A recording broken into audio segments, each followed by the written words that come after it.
में मुबैना पुलिस मुक़ाबले में मारिजी वियल नौजवान सदाम लाशारी के जवाबदारनि की गिरफ़्तारी लाइ एहतजाज किया वियो आहे। इन हवाले से लाइन ते मौजूद है नवाब अली लांगा। जी नवाब अली, कहिड़ा तफ़सील आहिनि, आगाह कजो।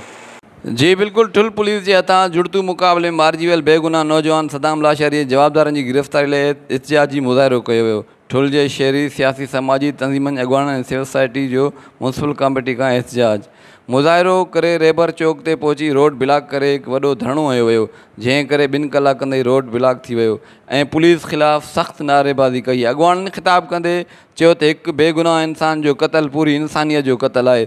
सदाम लाशारी के तशद्दुद करे पुलिस बेगुनाह जुड़तू मुक़ाबले में क़त्ल करे छॾियो आहे। शहरियुनि जो मुतालबो कंदे चयो आहे त नौजवान सदाम लाशारी जे क़त्ल में मुलविस SSP समेत पुलिस एहलकारनि ख़िलाफ़ केस दाख़िल करे गिरफ़्तार कयो वञे ऐं कानून मुताबिक़ सख़्त खां सख़्त सज़ा ॾिनी वञे। जी वॾी महिरबानी नवाब अली, तफ़सील खां आगाह करण जी। हर ख़बर बर वक्त ख़बर ॾिसंदा रहो न्यूज़ लाइन 1।